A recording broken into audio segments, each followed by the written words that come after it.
Hello, hello, hello. How are you guys doing this evening? It is currently 3:49 a.m. on this damp, wet, and cloudy fall evening. It's kind of spooky outside. It is currently 61 degrees, and I just woke up about a half an hour ago. I think I have been listening to too much true crime and too many cozy mysteries because I'm having kind of scary dreams. But they're like mystery dreams. Like, I don't really know how to explain it past that, except for that, like, like, in the dream, I'm kind of, like, solving a mystery, if that makes sense. But, yeah, I'm having, like, scary dreams. And I woke up, like, 3 times tonight before I actually got up. And was like, oh, no, I want to go back to bed. Like, I don't want to walk outside because this is a scary dream. And so I curled up with Mr. Boo Radley and went back to sleep. I actually went to bed early last night. Well, what time did I finally... I laid down originally just to take a nap at like 7:30 because I wanted to take like a long nap. And so I set my alarm for 9:30, but then Alex went downstairs because he was watching TV. He went downstairs to heat up some pizza, and then he came back upstairs. And so I was like, oh, now I want some pizza. So I went downstairs, and I heated up some pizza, and I ended up watching the newest episode of RuPaul's Drag Race UK. And then after that, I came upstairs, and it was like 9:30 at that point. And so I set my alarm for, I think, like 11:45. And then when my alarm went off, Alex was going to sleep. And so, or did he go to sleep a little bit earlier than that? I don't even remember. I was so out of it, asleep. And he said something to me I can remember about turning my alarm off. And then I just reached over and turned my alarm off. But I don't think my alarm was going off when he asked me that. So anyway, I slept so good tonight. Last night, I finished the second Charlaine Harris book in the Aurora Tea Garden series. You guys, I really like that series. I'm really into that series. I really like... So her name is Aurora, but she goes by Ro. I really like Ro as a character. I downloaded the 3rd book, and that's going to be the next book that I listen to, and then I'm going to listen to House of Gucci this week. Those are going to be the 2 books that I read this week. They're real short. They're like 6 hours on. I think this one's like 6 hours and 40 minutes. It's like 43 minutes. It's a little bit longer. So I'm going to listen to that, and then when I get done with that, I'm going to listen to House of Gucci. But what happened was, I finished the second Aurora Tea Garden book last night, and then when I finished it, I started listening to the Kristen Smart podcast again. And I was like on episode 6, I think. I had thought I was on like episode 7, wherever I was, whether if I thought I was on 6 and I was on 5, or if I thought I was on 7 and I was on 6, I wasn't where I thought I was. I think I thought I was on 6 and I was actually on 5. And so I finished the episode that I was listening to, and I started the next one, and I got so into it. And so today when I woke up,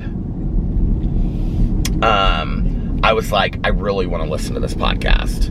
So Alex and I went to brunch, and I'll tell you what we had at brunch. We went to Cafe Parachute, and we got there about right at 2:30, and we always go there real late. And they sat us right next to this older couple that's always there when we were there. They're so sweet, and she's hilarious. And like 2 months ago, I said something to her. I was like, you guys are always here when we're here. And I thought I should introduce her, myself to you and whatever. And so now when we see them, they're super friendly. And they were telling us about, they had gone to the Van Gogh experience at the Newfields, which is like the art museum outside. Well, our art museum is called the Indianapolis Museum of Art, but like there's like a separate section that's called Newfields. It's where we went to the Christmas lights, and Alex got tickets to go to this Halloween thing that's out there. And then this is called, I think it's called Hume. It's like a 3D experience to see Van Gogh. Alex really, really wants to go to this thing. And they said it was very cool. They were out there for like 2 hours, the man said. The husband. So then they left, and then we ate, and we were talking to our server, because we're really good friends with our server there. He's such a nice guy. And Alex got a cup of tomato artichoke. He is patiently waiting for them to bring back the turkey chili, which we were told today is coming back very soon. And Alex, he was like, yes! He's so excited because he loves the turkey chili there. But he got a bowl of, I can't remember if he got a bowl or a cup of the tomato artichoke, which their tomato artichoke soup is delicious there too. I haven't had their turkey chili in years because I'm a vegetarian, but their tomato artichoke soup, like, people come just for that. It's so good.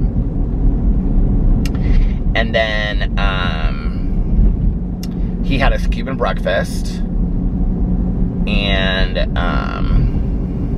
with sriracha in it, and it's like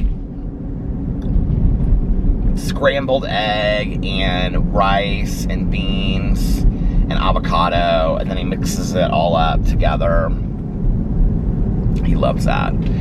And then he had coffee. I was so excited because they had my favorite blueberry crumble coffee. Their blueberry crumble coffee is so good. And so I had that, and water. They bring out this big thing of water too, which I love. And then, I mean, who wouldn't love water? I have water with me right now. And then,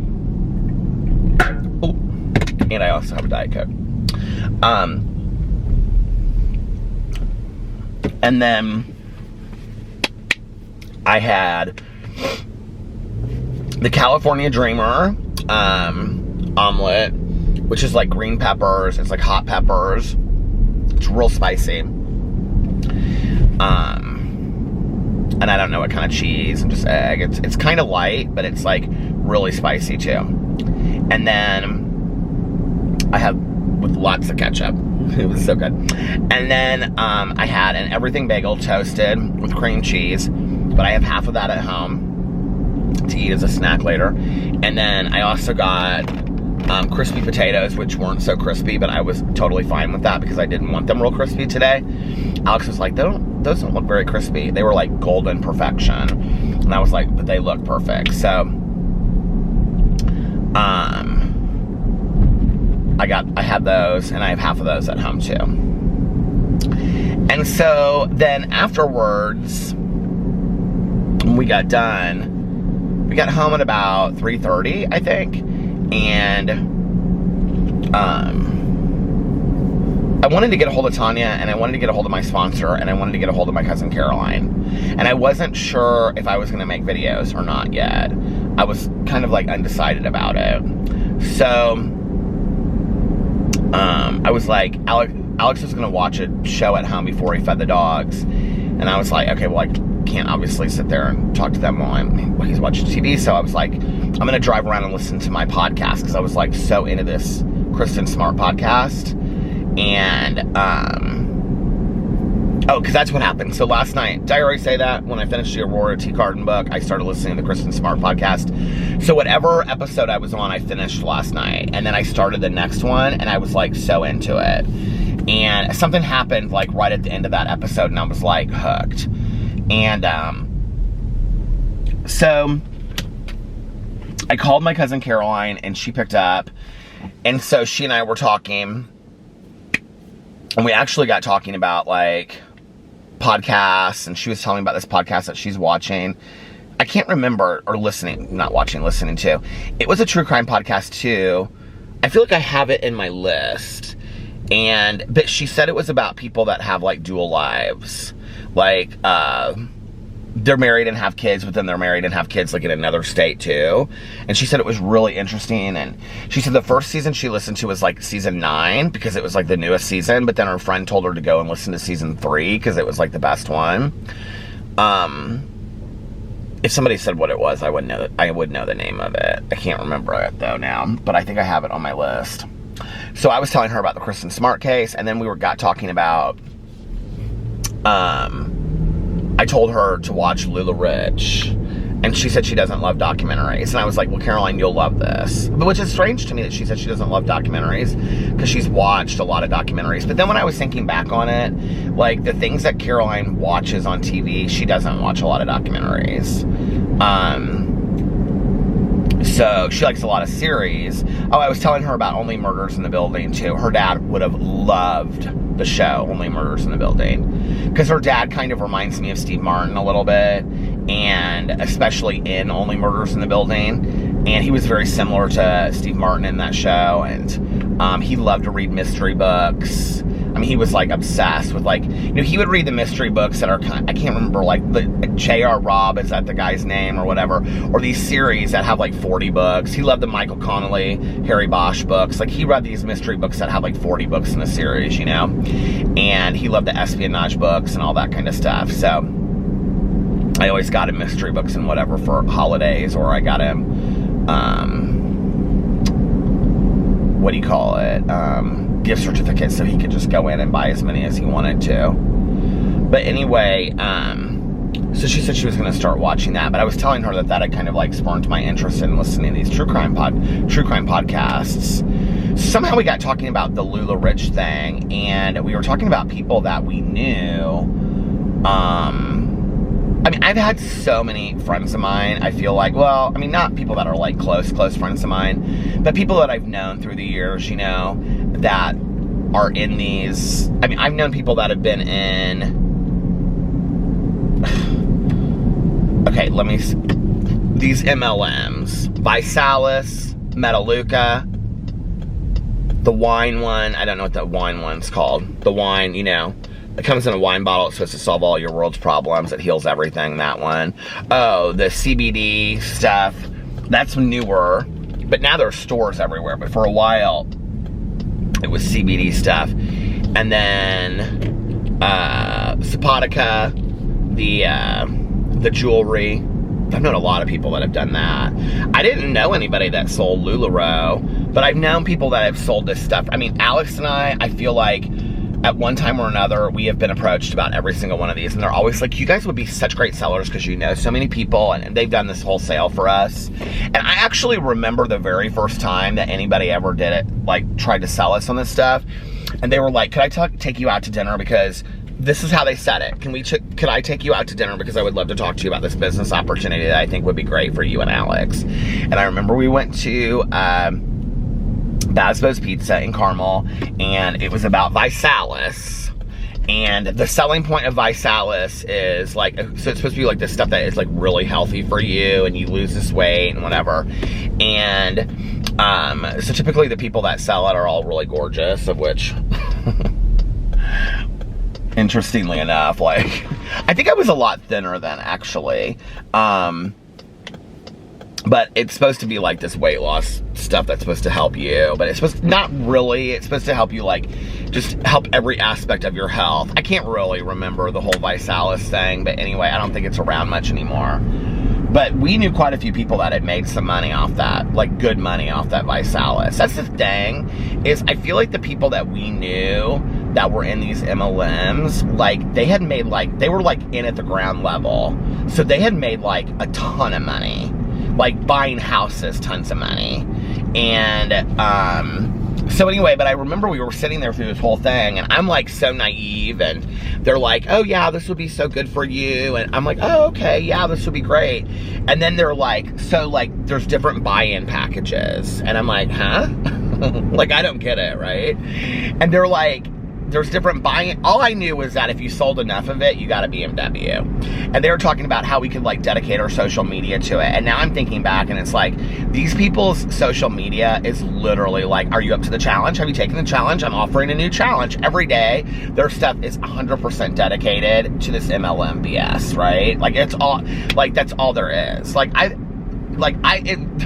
know this is going to sound like a joke because I joke about the unfriending or defriending people, but I very rarely do that. I just don't care, you know? Unless you say something that I see as really offensive, I just like, I mute you. I just don't really care. I mean, I've unfriended people in the past. They've come right up to me, and people take Facebook so seriously, and they're like, did you unfriend me? And I'm like, you know what? To be honest with you, I didn't. And I'm real honest. I'll be like, I just didn't really want to see your stuff anymore because it was just, your opinions were really kind of like in my face. And they're, you know, usually people are so flabbergasted that I would even say that. They're just like, you know, but whatever. But like, I've had to like unfriend a person or two because I feel like every day, this was back when I was looking at Facebook more, their stuff was literally like MLM crazy. I mean, it was like, are you up to the challenge? Challenge this, challenge that, challenge that, blah, blah, blah, blah, blah, whatever, you know?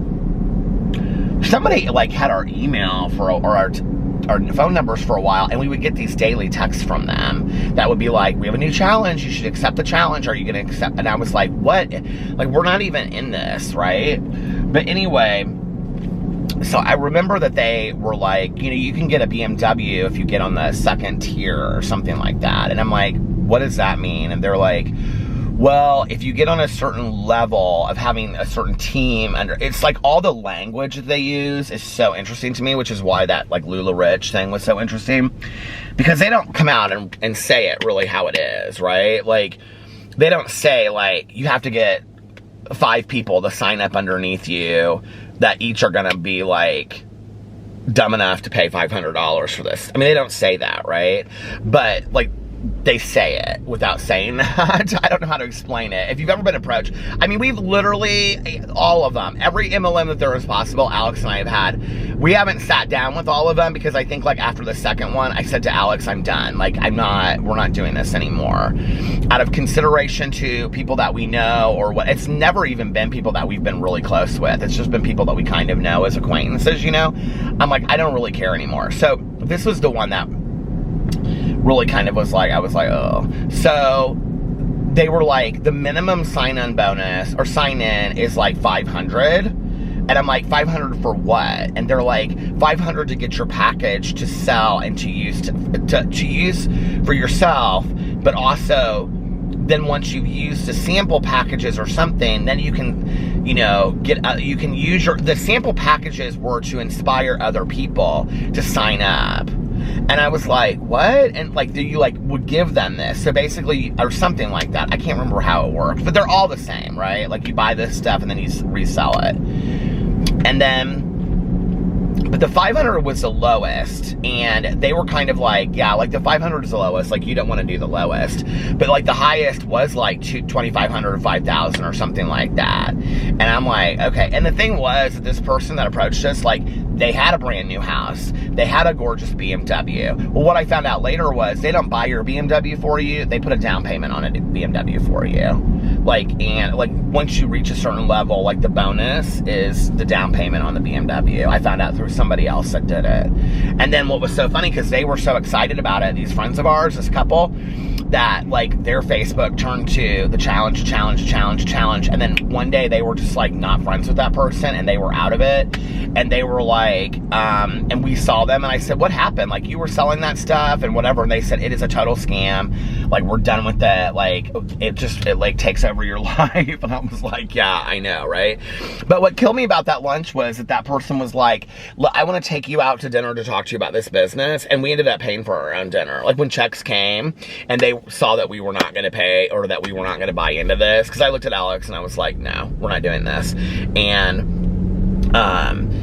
so when the checks came, like, they split the checks. And I was like, are you kidding me? Like, you just sat here and said you want to take us to dinner, which, whatever, you know, to talk to us about your business, which this should be a business write-off for you. You can't even take us out for pizza and salads. Like, it sounds like it's even that expensive, you know? But anyway, But that was one of the things that was different about when they talked in the series about, and I know MLMs get bad reputations too, but there's apparently a difference between MLMs, multi-level marketing, and pyramid schemes on like what is, or maybe I'm saying it wrong, I don't know, on what's legal and what's illegal. And pyramid schemes are illegal. Okay, so here's the way that they describe it. And I thought this was interesting, and I didn't really understand this. Is there like a coyote just sitting out there in the middle of this large yard? There sure is. You guys, look. Did you see that? I don't know if I caught that on video. Crazy. Anyway, the way that they describe it in the show is that it's legal if you make the majority of your income off of selling the product. So if the product is how you're making the money, okay? Like, Caroline and I were talking today about that Sapotica jewelry thing, right? Because we've both known a lot of people that sold that stuff. And I know a lot of people that love that Sapotica jewelry. Well, I guess it's out of business now. I didn't know that. Caroline said something about that to me today.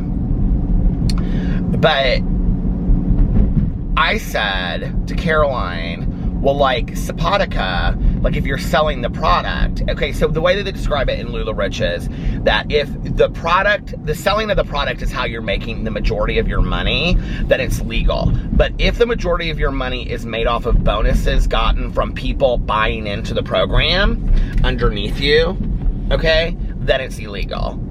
Because then that's really what it's about. It's not about the product. The product is really a scam. It could be any product in the world. It could be leggings, it could be jewelry, it could be CBD, it could be wine, whatever. The product is just to get people to go in so that you have people upon people upon people on people that make this pyramid scheme, right? Which is, if you watch LuLaRich, what they said is that it was something like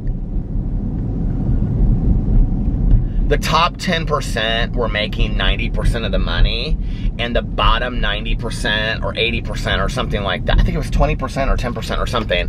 And then the bottom 80% or 90% weren't making anything. Well, that's screwed when you think about it that way, right? So the people that are advertising the most, that are making the most, they're making like 40, 70, 120,000 plus dollars a month, right? Like, it shows that in LuLaRich. But then the rest of the people aren't making anything, but they're still buying in at $5,000, $6,000 a month, and they're just stuck with this product that they're not even selling, or they are selling it, but they're not really making anything because they can't sign anybody else. There was a point in the thing when it said this one woman was like, it got so saturated that there were like 6 of us in like one small area that were selling this product. Well, I mean, you know, I mean, if there's 6 of you on one street, like, who's going to sell the most of it, you know? But anyway, so that was interesting to me. But I was saying that to Caroline about that. Do you guys know that Sapotica jewelry? It's like silver. It's really pretty. And I said to her, I go, well, no, I don't think that's a pyramid scheme thing, because I think it's, she's like, oh, no. She's like, it is based on how you get people signed up underneath there, because she knew something about it. But it's interesting how many people that I have known. And then I look back and I think of like those candles, those like something light candles. Do you remember? They were like really good candles. Like my friends from Seymour, they sold so many of those candles back in the day. And my friend would say, those candles sell themselves, are so good. Do you guys know what I'm talking about? The candles, it's something light candles. I can't remember what they're called, but they're supposedly like really, really good. And so she sold those, and I mean, I feel like I've had friends that have sold like every single one of those MLMs. Just so crazy to me when I look at that in retrospect. And all of them got out of it at one point too.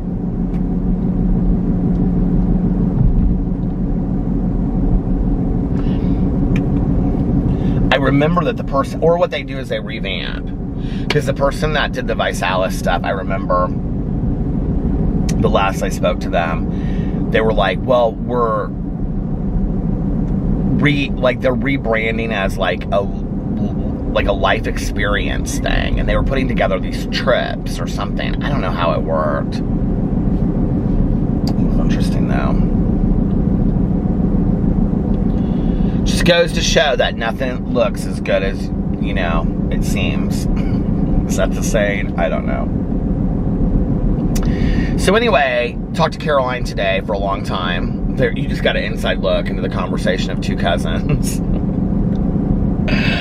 So we were talking about all that, and then we were talking about TV shows we were watching and all that kind of stuff. We really didn't catch up on, well, I talked to her about Vegas, and Caroline had just gotten back from Oregon because she went on I wonder what that little place is going to be. She went on a wine weekend. Well, it was like a week. She was gone for like 5 or 6 days.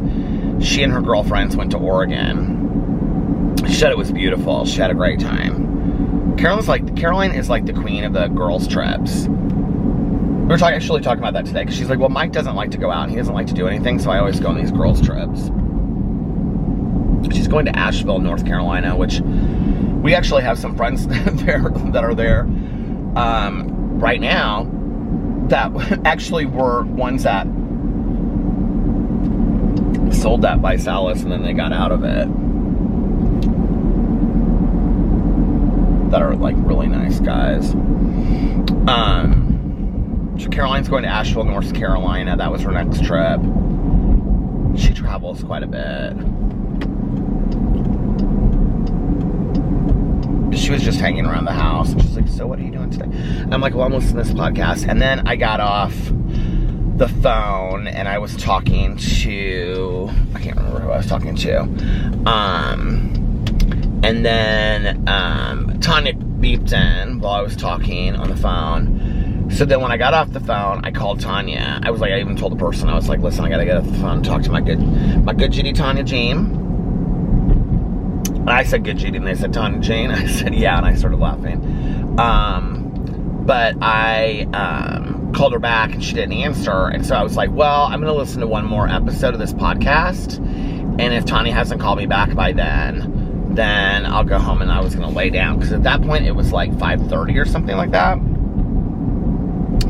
And so I listened to an episode of this podcast, and you guys, somewhere along the way, this Your Own Backyard, it like switches mid-season. Well, he gets to a point where he's like not going to, like, he's going to take a break from doing the podcast, and then that's in like November, and then he comes back in like January, the end of January of the following year, and it's like there's been a break in the case, and it just completely like 360s, gets like so much better. I mean, it was never not good to begin with. It's a really interesting case, and it's very tragic, and it's very sad, this whole case. But like, the more you find out as a case, it's done so well. But what I really like about these podcasts is, no matter how well they're researched and done, they still sound very amateurish, and so they're real appealing, because it just sounds like a friend of yours that's doing a podcast, you know what I mean? And so it's like you're talking to a friend. But at the same time, like if you're driving around, or especially at night, I get kind of scared listening to them at night, because, you know, it'll be like, I drove down the dark road and I was sitting behind, you know, and it's like, you kind of feel like you're like going along with the people on their investigations. It's kind of scary, but they're really good. So, what was I saying? So yeah, I listened to another episode, then Tanya Jean called somewhere in the middle of that, and she and I talked and caught up about our weekends, and she told me all about the wedding, and I told her about going to Fair Day on Friday night, and then us watching the movie and stuff last night. And then, that was it. I got off the phone with her, and I had like driven by Richie Woods, and I was like, I looked over, and there was like this dog. I thought it was like a boxer. There was like this dog with like a harness, and it was just walking. It had walked out of Richie Woods, the street, which a lot of people were like driving in there to walk and stuff. It had walked out of Richie Woods, like the street that you drive to go in there. So Richie Woods is like a nature preserve area, and it had walked out of there and turned right onto the sidewalk, and it was walking down the street, but it looked like it should have been on a leash, and it had this black harness on it, and I was like, what is going on with that dog? So I pulled in across the street, down the street, and I stopped, and this other car pulled in, like right across from the dog, and the guy in the passenger seat got out, and he like tried to go up to the dog and talk to it. I could see, but the dog started walking away from it.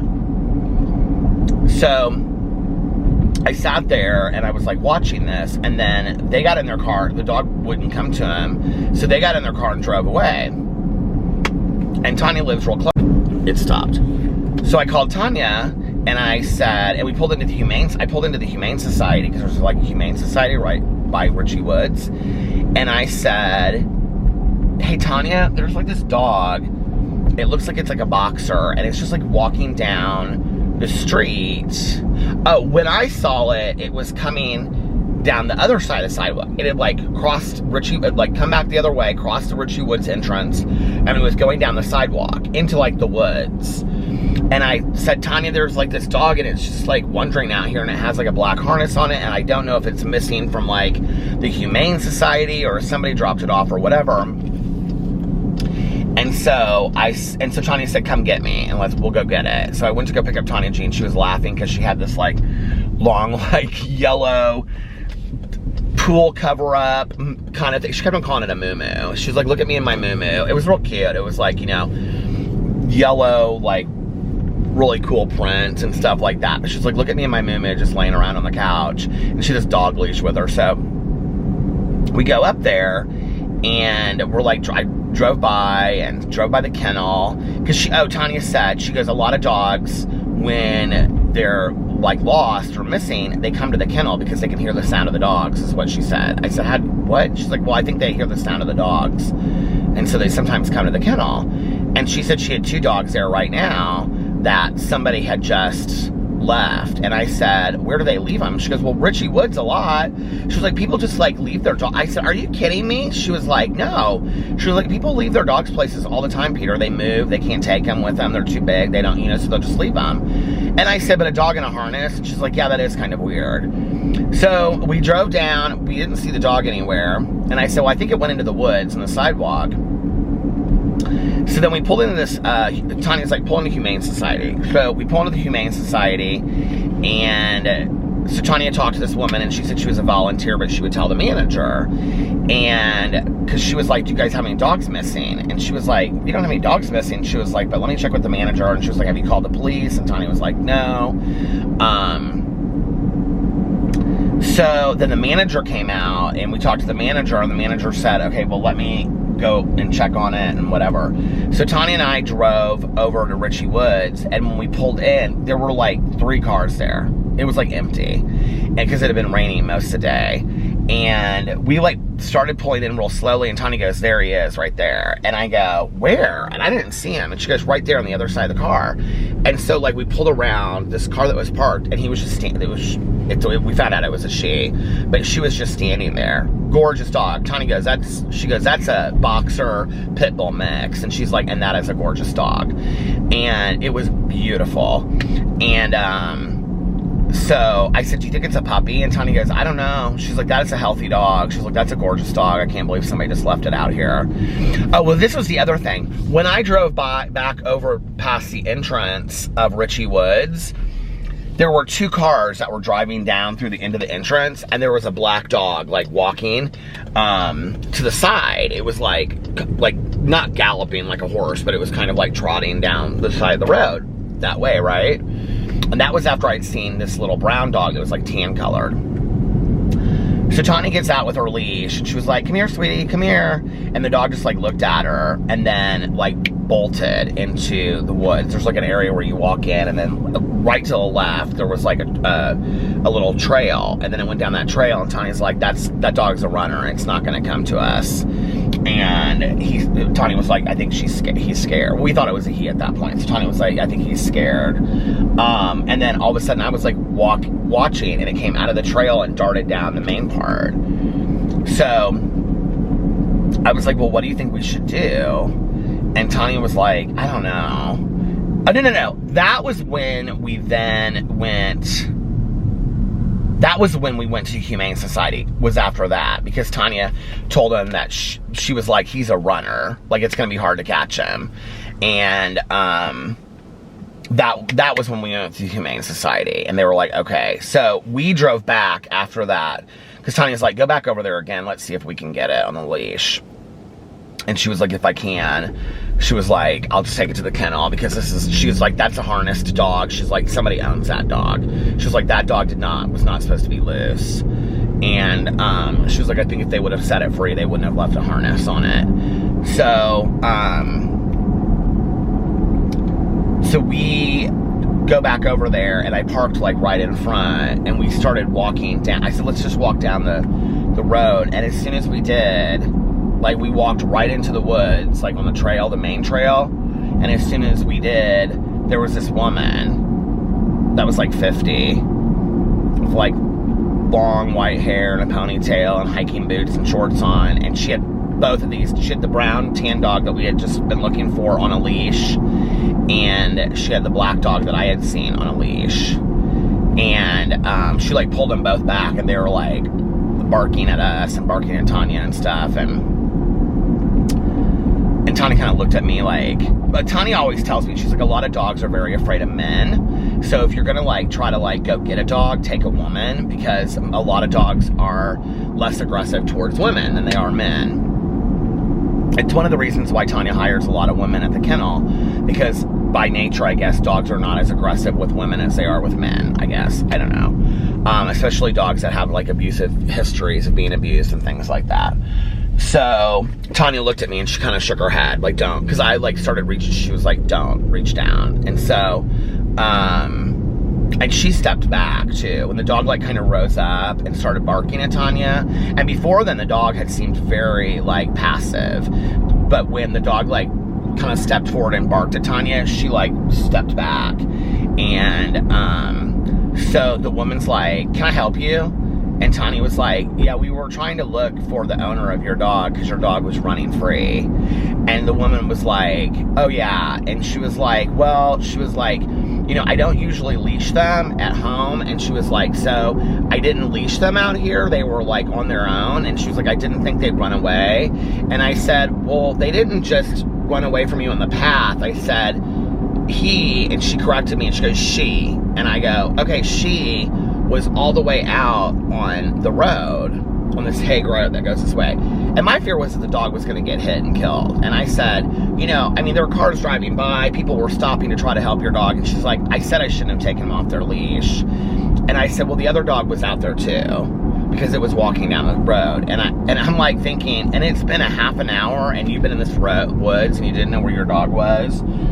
And she was like, well, I appreciate you guys being concerned. And we're like, no problem. And then her tune kind of changed and she was like real sweet. And Tanya's like, well, that's a gorgeous dog that you have there. And it was literally like, I felt like it was going to attack Tanya. And she was like, yeah, she was like, Tanya was like, now how old is she? And the woman said 8. And Tanya was like, oh, she was a puppy. Like, we thought she was a puppy. And she goes, and Tanya and I, we got so freaked by this comment because this woman was kind of a little different anyway. We couldn't figure it out. And I think I know what she meant, but it just sounded weird. We were like literally right by our car, and it was just us and this woman, and there was nobody else out there, okay? And this woman looked at us and she goes, human meat. And Tanya goes, huh? I told Tanya, I go, this is just us. We are the only ones that have this kind of experiences. And she goes, human meat. I feed them human meat. That's all I've ever fed them. That's why they're so healthy. And she just looked at us, like stared us like into our eyes. And Tanya goes, human meat? And she goes, human meat and a little bit of kibble. I go, okay, we gotta go. And so Tanya goes, we gotta go. And she started walking towards her car. And I got in the car and I go, what do you think and I immediately locked the doors. And I was like, what do you think she meant by human meat? And Tanya's like, I don't know. Because I was thinking, you know, she meant like meat that humans can consume, like, you know, chicken or steak or whatever. But I don't know what she meant by that. I was like, that is so weird. I was like, thought she'd look at us and be like, you want to find out? Here you go. Stick 'em, you know? But anyway, so we left. And when we were leaving, the couple I saw this couple walking and they had a bag of treats. And so Tanya said, roll down your window. And so we talked to them and they were like, yeah, we drove over. We saw you stop. They must have seen me stop too. And it was the car that the guy had gotten out of. And they had gone, and they said we lived really close. So we went to go get treats to try to like, and they had a leash too. They were going to try to like get the dog. And then we went, and the Humane Society, the woman was driving over as we were, and she was real concerned because she said, we said, well, the owner's over there with the dogs. And she said, oh, there's 2 of them. And I said, yeah, there were 2 of them that were unleashed. Because she had 2 dogs off leashes in Richie Woods. She was like real concerned about it. And we were like, yes, but then we went home, and then we honked at the nice volunteer at the Humane Society, and Tanya gave her a thumbs up, and we like drove by the Humane Society. And then I took Tanya Jean home, and then then she was all excited. She's like, you sure you don't want a Starbucks? And I said, Tanya, I need to go home. I've got to finish this podcast, and I've got to go home and lay down. And that's when I had the rest of my evening with watching RuPaul's Drag Race and having pizza. And did I say that already? Yeah, so I laid down at like 7:30. I was going to lay down from 7:30 to 9:30 and then vlog and listen to my podcast and my book. The 3rd book in the Charlaine Harris series. But I ended up watching RuPaul's Drag Race UK, the 2nd episode, eating my leftover pizza, and then I laid down from 9:30 to, well, it was going to be 11:30, but I ended up sleeping till like 3 something. So 3:30. 3:27, I think it was, actually. But anyway, that was our exciting day. Human meat. I don't know.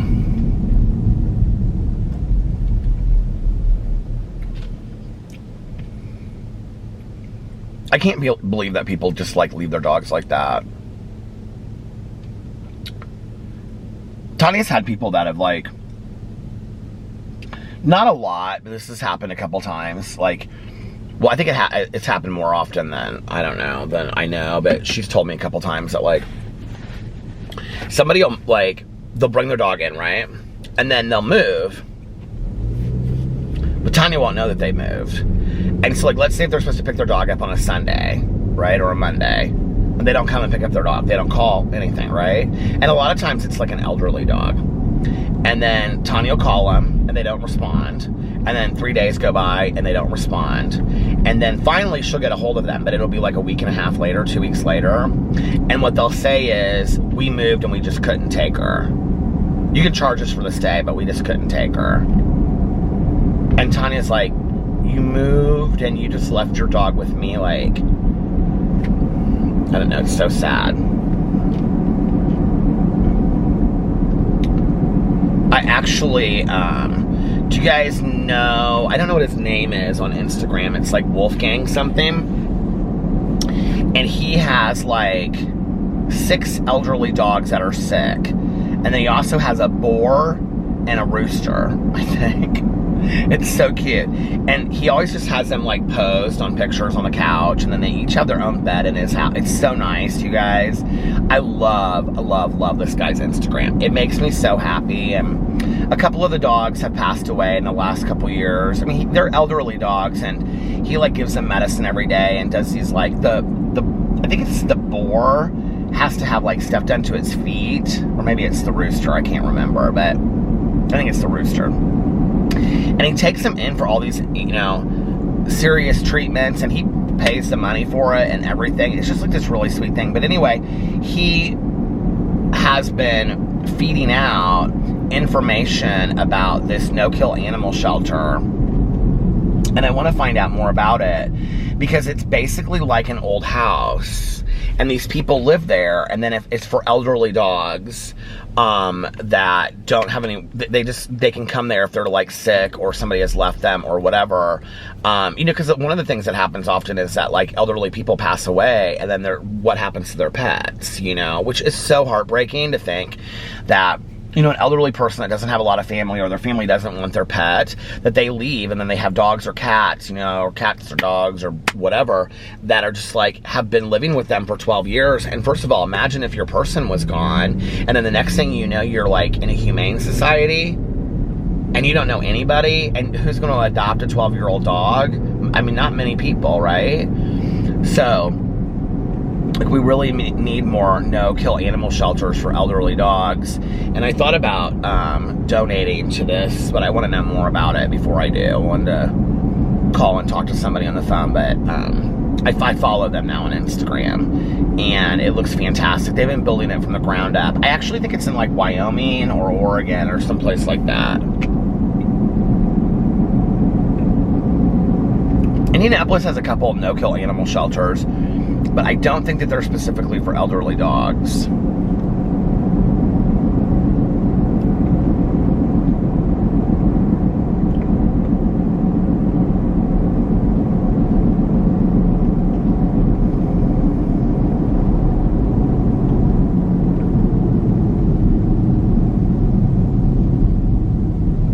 I love that idea, though, that they have a house that's just like dedicated to these pets, you know, and that they each have their own little area. And I don't know, I just think it's very sweet, you know. I can't imagine just like leaving a dog like that.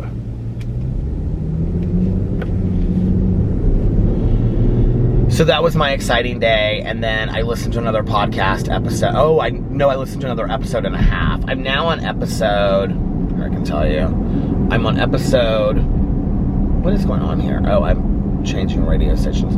I'm on episode 8. I'm at the beginning of episode 8. Oh, is it playing?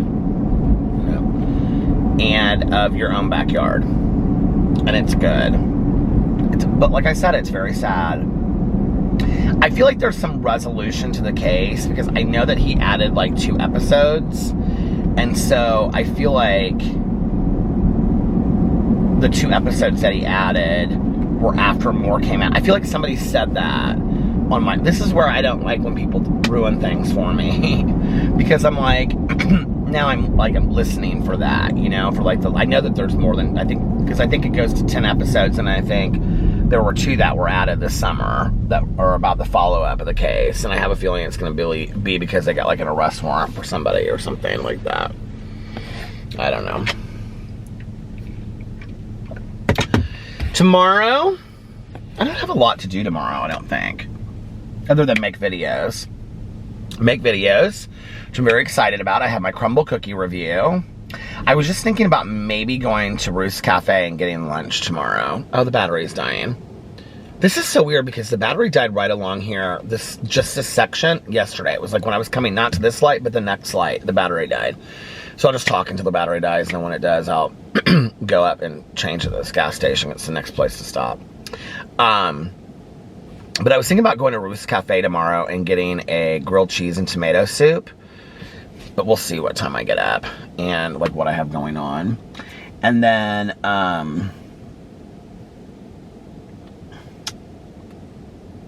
after that, the crumble cookie place is right next there. Well, I could do it before or I could do it after if I go do that. So I'm going to do the crumble cookie review tomorrow. There's a couple cookies on there that I'm real excited about. And then, I mean, there always are, but tomorrow there's like this pink chocolate chip cookie or something. I don't know, but it looks good. So that's tomorrow. Peterisms video. I don't know what I'm going to do for my Peter Does Stuff video. I've been like just like going into stores and stuff like that. So I might do that tomorrow. We'll see. I might try to go somewhere that I have never been before. And I'm sure some kind of drama video, I don't know yet. And then upload my vlog. And I do need to do a review, or I do need to do my September wrap-up on BookTube. So if I get up and I'm just like rolling tomorrow, I'll do that. If not, then I will do that on Tuesday. I think I want to start posting on my BookTube channel 3 to 5 times a week. Like, that's my goal. Is I haven't been posting very much on that channel, and during the month of October, starting this week, I would really like to post at least 3 to 5 times a week. There's a lot of people, I know Troy is one of them, and there's a couple other people that watch the vlog, and they also watch my BookTube channel, and they're real encouraging, which I appreciate. Like, they're like, oh, I love this channel, thank you for posting this channel. That really means a lot to me. Because I love posting on my BookTube channel, but I sometimes think that people aren't as interested over there because, you know, you have to be specifically a reader and whatever. I used to do a lot of tag videos and stuff, and I miss doing that, so I might do a couple of those this month too. Like, specifically kind of like BookTube stuff.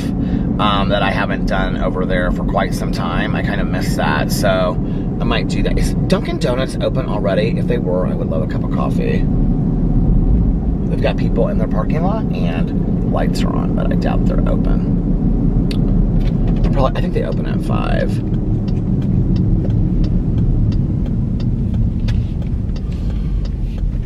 All right, I'm gonna pull in here and change this battery and finish this vlog of love. The vlog of love. The vlog of love. Okay, I'll be right back. Okay, I'm back.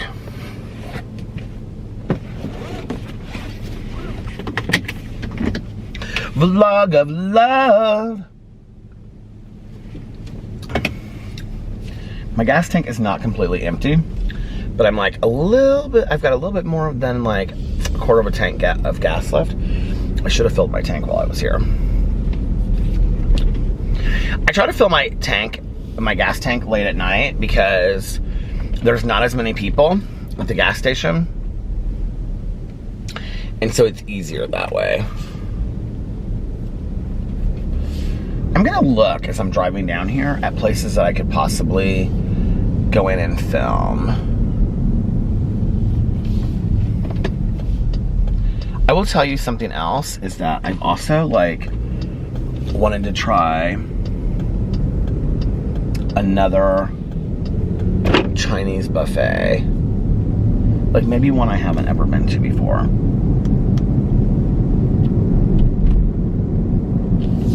They built a brand new McDonald's from the ground up right here.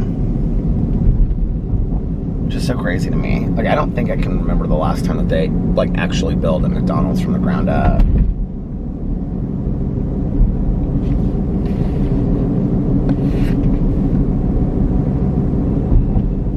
Do you know it's so weird? Like I rarely have cravings for meat as a vegetarian. People say that if you're a vegetarian and you're craving like steak or meat, that it means you're like low in iron. But I don't know that I necessarily believe that. I think sometimes it can just mean that, I mean, maybe that's true, but I also think it just means you crave certain things, like the taste of certain things. And I don't know why I associate McDonald's with the fall. Maybe it was because like in high school we used to go eat there late at night, but I don't really remember that honestly. I remember going to like Perkins and Denny's and things like that.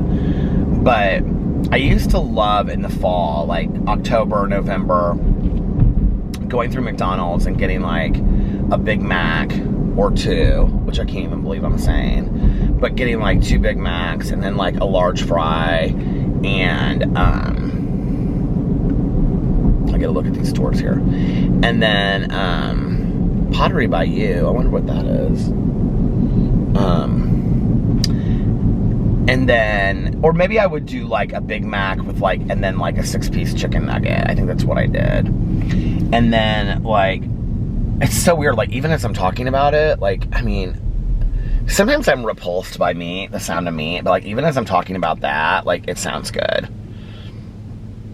Which is crazy. It's something about McDonald's. I don't know what it is. It's really not any other fast food that I crave like that. Like, I don't think about, you know, and then for a while, it was like, kind of, I would think about steaks. Like, a steak sounded good. I don't, honestly, but I will tell you this. Like, when we went to the Golden Steer in Las Vegas, and I was, like, looking at people eating, like, Alex ate a steak, you know, he ate, like, the filet. I don't think I could actually chew like a piece of meat like that. And maybe that's what it is for me. It's like McDonald's is just so like removed from like actually being meat to me or something. I don't know. But like the idea of like chewing through like a piece of meat, like I don't think that I could do that. Like I just don't think, I mean, if I had to, if I was like, you know, do this or die, I think I probably could. But like I just don't think that I could do it. I think the mental idea of what I was doing would be like going through my head of like, you know, this is actually like a piece of like meat. And I don't think that I could do it. And you know, that's the weird thing is, I don't know when that switched in my head. Because I didn't feel like that at first, right? Like, and it's kind of like this big conundrum, you know, it's like, well, yes, you crave McDonald's, but no, you couldn't eat a piece of steak kind of thing. But there was a period where steak sounded really good to me.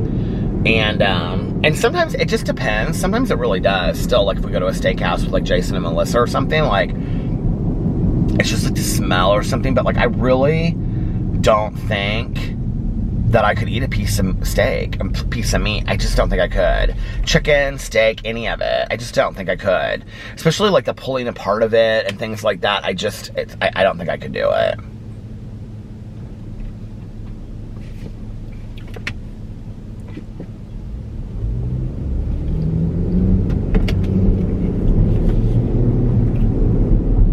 And like I said, I don't know when that changed for me, you know, because that wasn't how it was at the beginning. I honestly didn't feel like that at the beginning, ever. And maybe there will be a point when I like never crave anything, and I always go to that. I will tell you, one of the things that has been happening to me lately that didn't happen to me before is when I eat plant-based meat substitutes. I wouldn't say it's every time by any means, but I'd say it's every maybe fourth or fifth time. I get kind of weirded out by it. Like, I almost kind of like second guess if I'm like actually eating meat or not, and it kind of weirds me out. But like I said, it's like every fourth or fifth time.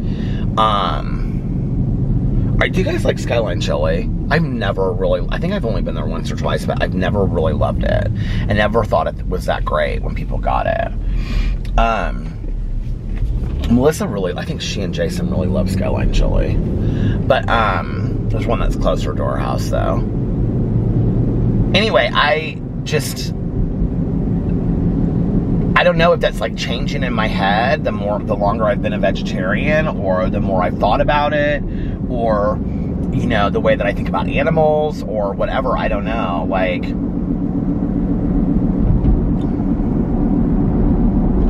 human meat. Like that woman said today. God.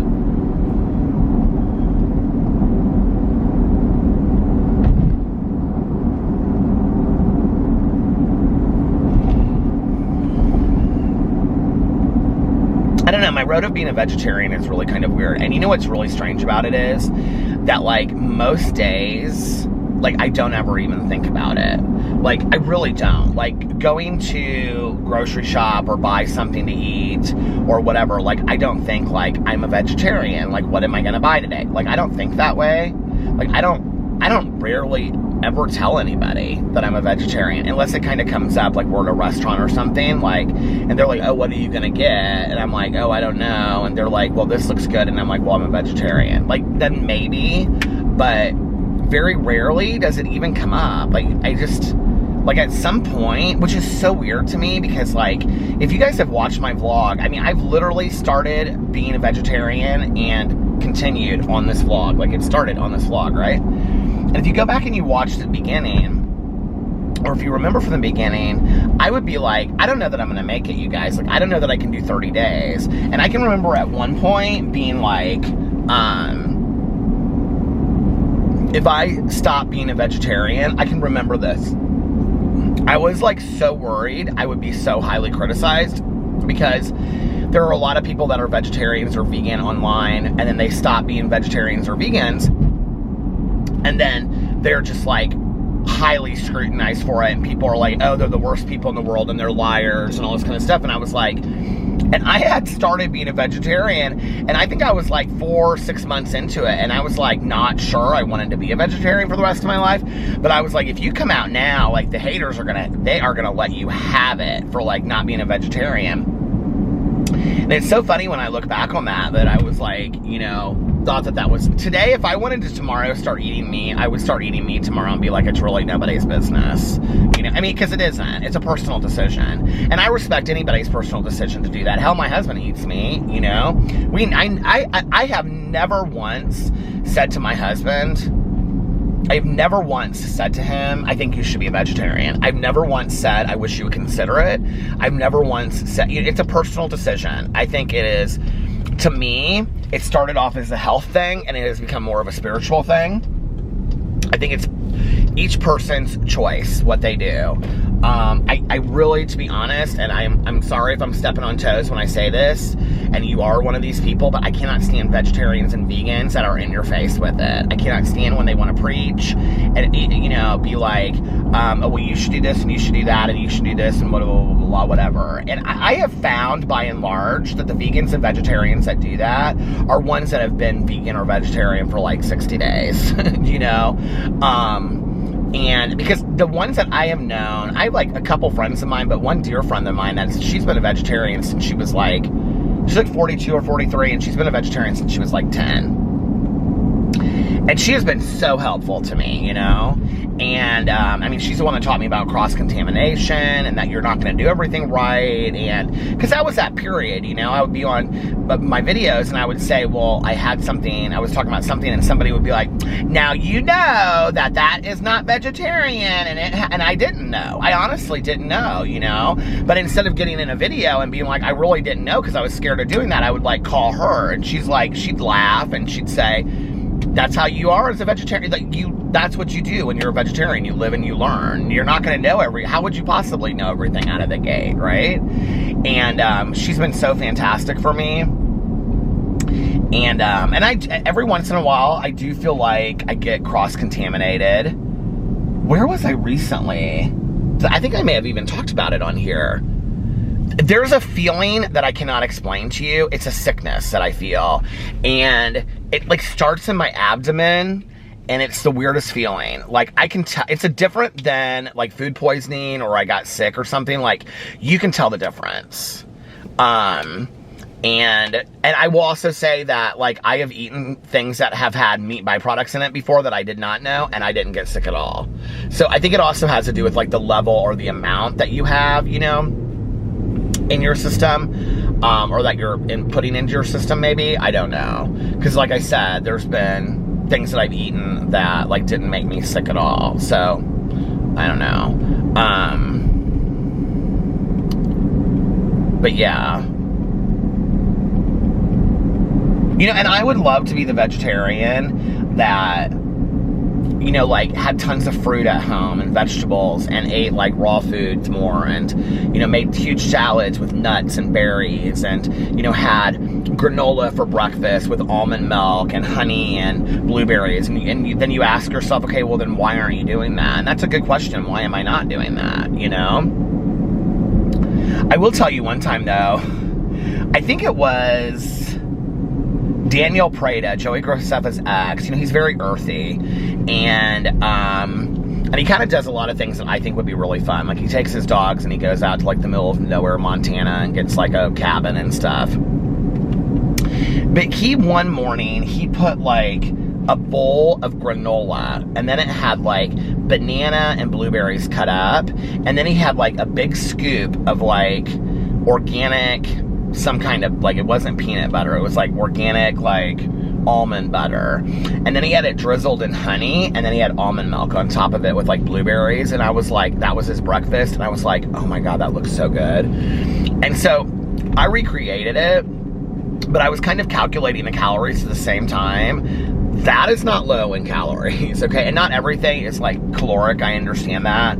But like the granola alone was like 500 or 600 calories. The fruit, of course, wasn't too much. But then the almond butter was like another like 600. I mean, it came out to like 1,500 calories. And I was like, oh my god, like if I ate this for breakfast every morning, sure, it looks healthy, right? But I do think I need to start doing more of that. Like, I would like to get... I don't know. I've been really thinking a lot about, like, a health journey. Like, I know, I'm not going to get into this whole conversation tonight. But the way that I want to do it is, I don't want to do some, like, quick fix diet. You know, I've got, like, 8 or 9 months until I turn 50. My goal was to lose a lot of the weight or get healthy by the time I was 50. I think that I would really just like to do it by eating less and moving more, like my friend suggested years ago that I laugh at. You know, I was been thinking about it, and I was like, well, she was right, you know? And then eating really healthy foods so that I physically feel better by what I'm eating. you know, and eating granola and fruit and almond milk and that stuff, and really going and eating that way and trying it for 6 months and seeing if I feel better, you know? Not to say that I wouldn't have cheat days and things like that, but really seeing, do I feel better this way? You know, is this gonna help me in the long run, you know? Because eating healthier, like, you are what you eat to some degree. And anyway, I've been really thinking about that lately. So I kept on looking at the sign the other day, and it says ZCHS Marching Contest, October 2nd. And I was like, who is Zach's Marching Contest? I kept on looking at that. And it must be Zionsville Central High School. And I was like, who is Zach's Marching Contest? Anyway. Peter, you're so silly. I know. This Diet Coke and water tastes especially good tonight.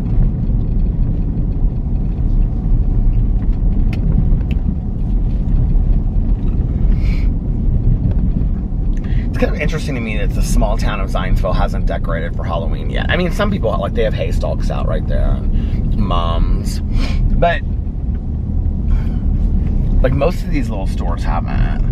They have hay stalks and pumpkins. Like the houses. This house at the end, didn't they used to do like a big mouth? Do you remember that?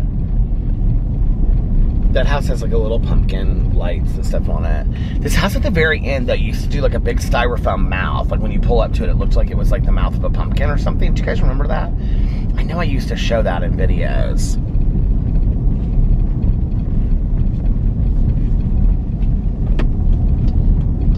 Ooh, now they do. Look at this. They have done all kinds of stuff there. Do you see? They've got movies playing in the upstairs. It looks scary. That looks cool. Yeah, it was this house right here. Oh, they have it this time. They do have it this time. Here, I'm gonna have to pull up in front so you guys can see.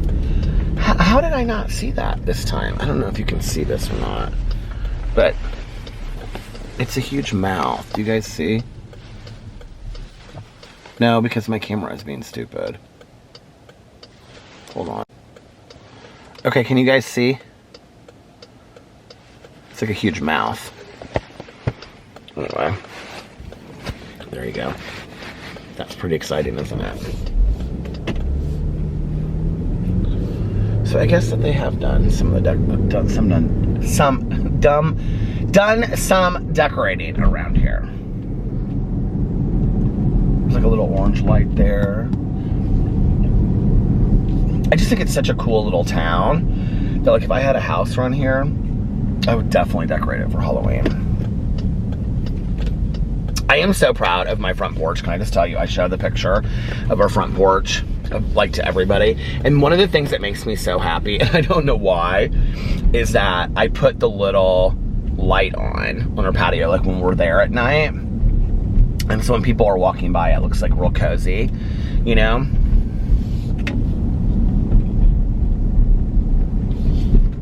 I think this week is supposed to be a little cold. Actually, let me pull over here and see. Not cold, but I think like the highs are supposed to be in the 70s. And then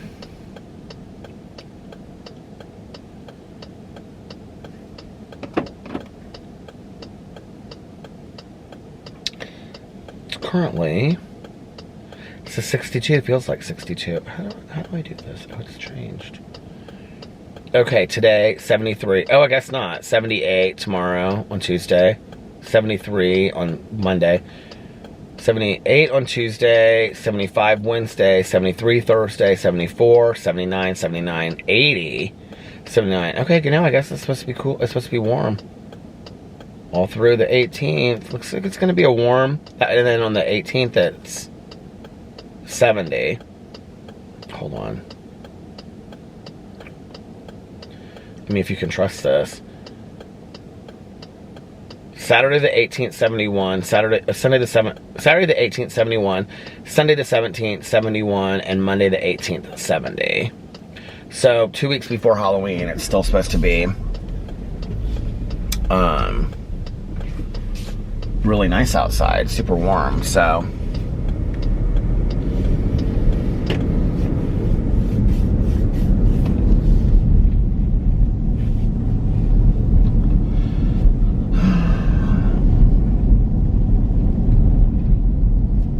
This woman over here whose house is always like so cozy looking, and she decorates for every holiday, and she's got this like, I mean, the front porch looks like you could just live on the front porch. It's got like a huge couch, which like this thing hanging behind it and whatever.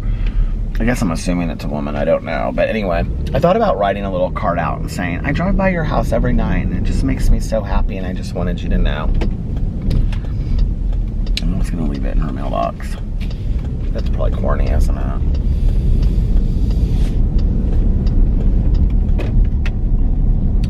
Well, guys, the time has come to end this vlog so I can listen to a true crime podcast. I hope you guys are having a magically amazing Monday. I hope that you are rejuvenated for the week ahead, and that you took care of yourself this weekend, and that you relaxed. If nobody else has told you this today, I love you. And I hope that the beginning of your week is magically amazing. I hope you're having a magically amazing Monday. I love you guys, and I will see you tomorrow. Bye. Love ya!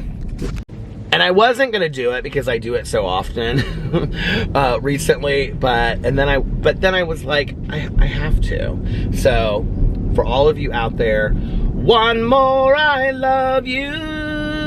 I love you guys, and I'll see you tomorrow. Bye. Love ya!